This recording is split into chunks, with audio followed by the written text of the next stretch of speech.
শেষবারের মতো একটা ইচ্ছে ছিল যে মায়ের মুখটা একবার দেখবো। মানে তখন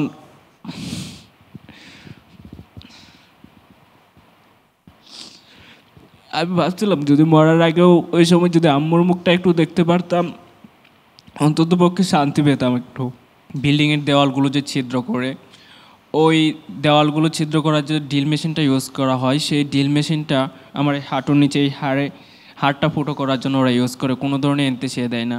লাস্টে আমাকে একটা ডক্টর ওখানে সিনিয়রও আমাকে বলতেছে, এত চিৎকার পারতেছিস কেন, আন্দোলন করতে গেছিলে না, এখন মজা বলছো। একটু ঘটনাটা বলবেন কি হয়েছিল আসলে? আমি যতটুকু জানি দর্শক, তার গুলি লাগে ঠিক এই জায়গায় এবং বেরিয়ে যায় অপর প্রান্ত দিয়ে। এখন তিনি অন্যের সাহায্য ছাড়া হাঁটতে পারেন না। জি বলুন।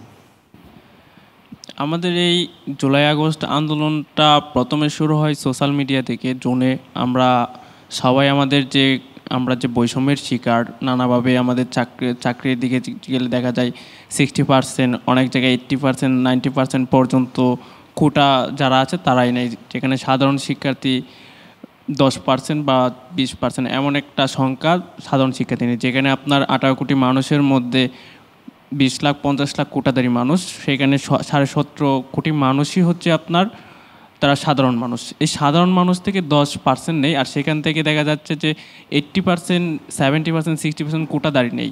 সেখানে যে কী রকম একটা বড় বৈষম্য আমাদের সাথে করা হতো, তারই প্রতিফলনে আমরা প্রথমে এটার জন্য সোশ্যাল মিডিয়াতে ব্যাপকভাবে আমরা প্রতিবাদ জানাই। সেই প্রতিবাদটা একটা সময় আমরা জুলাইয়ের শুরুর দিকে দেখা যায় যে আমরা রাস্তায় আন্দোলন করি যে আমাদের এই দাবি আমাদেরকে মানতে হবে, যে খোটা কোনো কিছুই থাকবে না।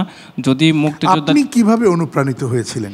আমি অনুপ্রাণিত হয়েছিলাম বলতে, আমি অনেকবার এই বৈষম্যের শিকার হয়েছি। আমি এই পর্যন্ত প্রায় 10 থেকে 15টা চাকরি পরীক্ষা দিয়েছি, যেখানে দেখা যায় আমি রিটেনে অ্যালাউ হয়েছি, ভাইভাতে ফেস করে আমি ওখান থেকে বাদ পড়ি একই কোটার কারণে। কবে থেকে যাত্রা শুরু হলো আন্দোলনে? আমার আন্দোলনের মূলত যাত্রাটা শুরু হয় যেদিন 15ই জুলাই ঢাকা ইউনিভার্সিটিতে আমার বোনদের গায়ে যেভাবে রক্তাক্ত করে যেভাবে হাত তুলেছিল, সেটা দেখে আর আমি বাসায় বসে থাকতে পারিনি। আমি 16ই জুলাই থেকেই আন্দোলনের মূল ধারা বা উদ্যোক্তাদের সাথে কিভাবে সম্পৃক্ত হলেন? আন্দোলনের মূল ধারা সম্পৃক্ততাটা হচ্ছে আমরা আমাদের কলেজের ফ্রেন্ড সার্কেল, ওদের সাথে আমরা কথা বলতে, আমাদের গ্রুপগুলোতে, যে আসলে আমাদের কিছু একটা করা দরকার, সবাই কিছু করছে। তো সেখান থেকে সবাইকে নিয়ে আমরা প্ল্যান করেই আমরা রাস্তায় নামি যে হ্যাঁ, আমাদের এই যৌক্তিক দাবিগুলো মানতে হবে, যে পর্যন্ত না মানবে সে পর্যন্ত আমরা রাস্তা ছেড়ে আসবো না। তারই প্রেক্ষিতে দেখা যায় যে 18ই জুলাই আপনারা দেখেছেন যে ব্র্যাক ইউনিভার্সিটির সামনে আমরা ওখানে অনেক আন্দোলন করি। আমরা শুরুতে দেখা যাচ্ছে ব্র্যাক ইউনিভার্সিটির সামনে আমরা শান্তিপূর্ণভাবে অবস্থান করছিলাম। সেখানে দেখা যায় যে এক পুলিশ আমাদেরকে কোনো রিজন ছাড়াই লাঠিচার্জ শুরু করে ফার্স্টে। আর লাঠিচার্জ করলে আমরা সরে যাচ্ছি, সেখানে দেখা যাচ্ছে ওরা টিয়ারশেল চড়ে, টিয়ারশেলের ধোঁয়ায় অনেকে কি এক বিভৎস অবস্থা, টিয়ারশেলের ধোঁয়ায় তো বিভৎস অবস্থা, তার মধ্যে ওরা ফায়ার শুরু করে। মানে কেউ কোনো কিছু বুঝে ওঠার আগেই এমনভাবে ফায়ার শুরু হয় যে চারদিকে আমরা দৌড়ে পালাচ্ছিলাম। আমরা এক সময় থেকে ব্র্যাক ইউনিভার্সিটির ভিতরে ঢুকে পড়ি। ব্র্যাক ইউনিভার্সিটির ভিতরে ঢুকে পড়লেও পুলিশ ওখানে দরজা, আমরা যে গেটটা ছিল ওটা লক করে দিই। লক করে দিলে দেখা যায় যে আমাদের মেইন ফটকটা ছিল, মেইন ফটকের ভিতরে ওরা পিস্তল ঢুকিয়ে ওখানে ফায়ার করে, সেখানে স্পট ডেথ হয় একজন বাস ড্রাইভার। আপনি গুলিটা খান কবে? আমি মূলত 18ই জুলাই মোটামুটি আহত হই, বাট ওই আহত অবস্থায় আবার 19 জুলাই আমি আন্দোলনে শরিক হই। 19শে জুলাই যখন ওই জুম্মার নামাজ শেষ করে আমি আন্দোলনে যাই, সামনের কাতার থেকে আমি লিড দিচ্ছিলাম। আমাদের ওইখানে প্রায় ব্র্যাক ইউনিভার্সিটির সামনে 4 থেকে 5 হাজার ছিল, আর ওইদিকে বিজিবি অ্যান্ড পুলিশ আপনার ওই রামপুরা টিভি সেন্টারের সামনে যে ব্রিজটা আছে ওই ব্রিজের সামনে অবস্থান করছিল। সেখান থেকে দেখা যাচ্ছে যে ওরা আমাদেরকে ধাওয়া পাল্টা দেওয়া হচ্ছে। ওরা টিয়ারশেল ছুটতেছিল, সাউন্ড গ্রেনেড ছুটতেছিল, কি বিকট শব্দ, মানে সাউন্ড গ্রেনেডের আওয়াজে অনেকের কান থেকে ব্লাড বের হচ্ছিল এত পরিমাণ। আর উপর থেকে হেলিকপ্টার থেকে ওরা এই টিয়ারশেল ছুটতেছিল, আবার ফাঁকা আওয়াজ করতেছিল। তো একটা সময় দেখা যাচ্ছিল যে মানে সামনে থেকে 40-50 জন আমরা লিড খুব বেশি ফাইট করতেছিলাম, কারণ পিছনের দিকে আসলে ওরা এমনভাবে অ্যাটাক করতো যে পাকিস্তানি হানাদার বাহিনী আমরা এই ভিডিও ক্লিপগুলোতে হয়তো দেখি যে 71-এর ছবিগুলোতে যে কীভাবে বাঙালিকে অ্যাটাক করতো, সেম কাহিনীতে দেখলাম যে পুলিশ বিজিবি আমাদেরকে অ্যাটাক করতেছিল। একটা সময় দুপুর 2:30টার দিকে আমরা দেখতে পাই যে কিছু বিজিবি এক্সট্রা আবার আসে ওই জায়গাটায়, আসার পরে এমন একটা ধাওয়া দেয় যে অগণিত ফায়ার একসাথে। আমরা এই ফায়ারের সময় আমার যে পাশে ছিল ওর হাইটটা একটু কম ছিল, ওর বুকে লাগে, ও স্পট ডেথ হয়ে যায় জায়গায়।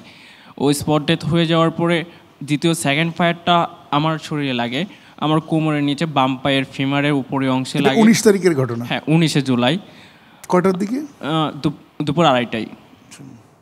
আমার সামনের দিক দিয়ে গুলিটা ঢুকে পিছন দিক দিয়ে মাংস নিয়ে বের হয়ে যায়। মুহূর্তের মধ্যে আমি পড়ে যাই, মানে কি একটা আমি শুনতে পেয়েছিলাম শুধু একটা বিকট শব্দ শুনে আমি মাটিতে পড়ে যাই। পড়ে গিয়ে দেখি আমার পাটা মানে অনেকটা আলাদা, মাংসের সাথে মাংসটা ছেড়ে দিছে, হাড়ও আলাদা হয়ে আছে, জাস্ট চামড়ার সাথে ঝুলে আছে। অনেকটা আপনার কি মচকে গেছে, একটা মচকে আলাদা হয়ে আছে, চামড়া খুশ হয়ে গেছে। তো সেখান থেকে ওরা এমনভাবে ধাওয়া দিয়ে আসতেছিল যে আমাকে যে নিয়ে যাবে, আমার সহযোদ্ধা যারা ছিল আমার সাথে ওইখানে, ওই স্কোপটা ওদের কাছে ছিল না। তারপরে দেখলাম একটা ভাই সাহস করে এসে আমাকে কোনো রকম একটু ধরে টেনে হিস্ট্রে রাস্তার মধ্যে দৌড়ে নিয়ে যাচ্ছিল। ও প্রথমে একটা মেডিকেল হসপিটালে নিয়ে যায়, সেখানে আমার এই সিচুয়েশান দেখে ওরা বলে যে আমরা এই ট্রিটমেন্ট করতে পারবো না। ও কোনো মতে একটু ব্যান্ডেজ করে ও বলে যে আপনারা নিটোর হসপিটালে নিয়ে যান। নিটোর হসপিটালে যাওয়ার জন্য কোনো ধরনের গাড়ি পাচ্ছিলাম না, কোনো রিক্সা সিএনজি ওইদিকে যেতে চাচ্ছে না, কারণ এত পরিমাণ ফায়ার হচ্ছে, মানে কেউ মৃত্যু ঝুঁকি নিতে চাচ্ছিল না। তখন আমার ওইখানের কিছু সহযোদ্ধা ভাই, আমার 2টা ফ্রেন্ড, তারা এসে এই অবস্থা দেখে ওরা আমাকে নিয়ে যাওয়ার জন্য অনেক চেষ্টা করতেছিল। যখন দেখতেছে নিটোরে যাওয়া পসিবল না, পাশাপাশি আরেকটা ওই উত্তরপাড়াতে এমজেড হসপিটাল ছিল, ওখানে নিয়ে যায়। এমজেড হসপিটালে আমাকে অপারেশন থিয়েটারে নিয়ে যাওয়া হয়। অপারেশন থিয়েটারে নিয়ে যাওয়ার পরে দেখে যে সিচুয়েশান অনেক খারাপ। ওরাও অসম্মতি জানায় যে আমরা এটা করতে পারবো না, আপনারা নিটোরে নিয়ে যান ওকে। তখন ওই আমার ফ্রেন্ডরা অ্যাম্বুলেন্স খুঁজে, কোনো ধরনের কোনো অ্যাম্বুলেন্স নেই, আমাকে সিএনজিতে ভিতরে কোনো মতে ঢুকে আমাকে প্রায় 3-4 ঘন্টা জার্নি করে নিটোরে নিয়ে যায়। নিটোরে গিয়ে দেখলাম যে প্রায় শতাধিক আমাদের এখানে গুলিবিদ্ধ, লাইনের পর লাইন লেগে আছে। যে আমার এত পরিমাণ ব্লিডিং হইতেছিল যে সারা শরীর আমার রক্তে মাখা। সেখানে এই এত লম্বা সিরিয়াল, যদি সিরিয়াল শেষ হয়ে আমাকে নেওয়া হয় তাহলে ব্লিডিং হতে হতে আমি শেষ। আমি এটা নিজে নিজে অনুধাবন করতে পারতেছিলাম। আর যতই সময় গড়াইতেছিল তখন ততই মনে হইতেছে যে হ্যাঁ, আমার আয়ুটা কমে আসছে। আমি প্রতিনিয়তই আল্লাহকে ডাকতেছিলাম, কালিমা শাহাদাত পড়তেছিলাম যে আমার মনে হয় এখানেই শেষ। আমার প্রতিবারই এটা মনে হচ্ছিল। আর শেষবারের মতো একটা ইচ্ছে ছিল যে মায়ের মুখটা একবার দেখবো। মানে তখন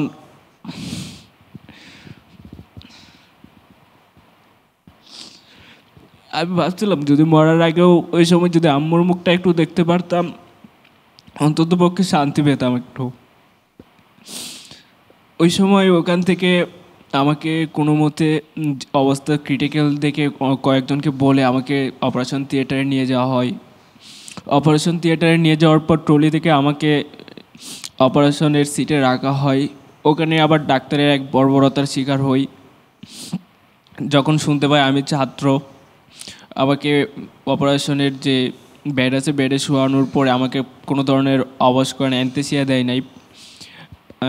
সাধারণত আপনার যখন অপারেশন করে তখন কিন্তু আপনার পা কিংবা যেখানে হয় সেন্সলেস করে নেয় আর ওই জায়গাটা অবশ করে নেয়, কিন্তু আমাকে ওরা কোনো ধরনের অবশ করে নাই। আবার যে দিক দিয়ে গুলিটা ঢুকেছিল ওই দিক দিয়ে কি একটা ঢোকানো হয়েছিল, ঢুকে এটা ওই ওয়াশ করতেছিল।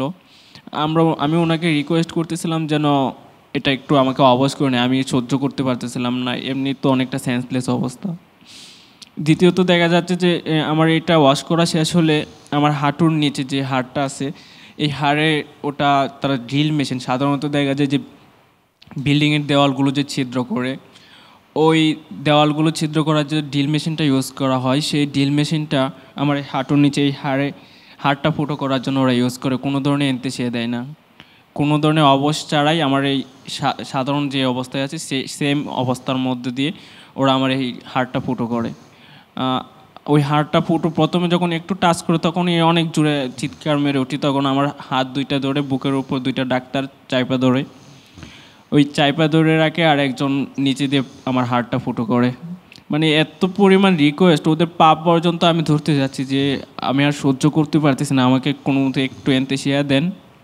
ওরা আমার কথা শুনেই নাই, ওরা ওদের মতো করে করে করতেছিল। আর লাস্টে আমাকে একটা ডক্টর ওখানে সিনিয়রও আমাকে বলতেছে, এত চিৎকার পারতেছিস কেন, আন্দোলন করতে গেছিল না, এখন মজা বোঝ। 19 জুলাই এই ওখান থেকে আবার বের হওয়ার পর যখন আমাকে ওয়ার্ডে পাঠানোর 1 ঘন্টা পরেই রাত 9:30টার দিকেই শুনতে পাই যে রাত 12টার পর থেকে 144 ধারা জারি হবে। আবার আমরা যারা স্টুডেন্ট ওই হসপিটালে আহত ছিলাম, আমাদের কাছে একটা নিউজ আসে যে 144 ধারা যেহেতু জারি হচ্ছে, আর আমরা যারা স্টুডেন্ট আহত আছে, আমরা এত পরিমাণ স্টুডেন্ট আহত হয়ে গেছি, এটা সরকারের জন্য মঙ্গলজনক না, যার কারণে ওরা আমাদেরকে এখান থেকে এই অবস্থায় গ্রেপ্তার করে ক্রস ফায়ার করবে, এমন একটা সিদ্ধান্ত নাকি হয়েছে। যার ফলে দেখা যাচ্ছে আমার পরিবার যারা ছিল তারা খুব টেনশনে পড়ে যায় যে আসলে যদি এমনটা হয়। তো আবার সাথে সাথে কিছুক্ষণ রাত 10টার দিকে দেখা যায় যে আপনার পুরো হসপিটালের চারদিকে পুলিশ সেনাবাহিনী ঘিরে ফেলে, পুরোটা প্রোটোকলে নিয়ে আসে। আবার ডাক্তাররা আমাদেরকে এক ওয়ার্ড থেকে অন্য ওয়ার্ডে বের হতে দিচ্ছে না। আম্মু গিয়ে বলছিল যে ডাক্তারকে আমরা হসপিটালে থাকবো না, আমরা অন্য জায়গায় নিয়ে যাব। ওখানেও অসম্মতি জানায় যে নিতে দিবে না। তখন আম্মু কোনো মতো ওখান থেকে বের করার জন্য, জীবন বাঁচানোর জন্য, আমি তো আম্মুকে বলেই ফেলছিলাম যে আমি তো অর্ধেক মৃত্যুই, কেন এত এমন করতেছো, যা হওয়ার তা হবেই। জি দর্শক, এ তো একটা গল্প আমরা শুনলাম, এমন 40,000 গল্প। কতটা গল্প আপনাদের আমরা শোনাতে পারবো, হয়তো হাজারো গল্পের মৃত্যু হবে, কিন্তু আমরা বলবো যে আমরা তোমাদের ভুলব না।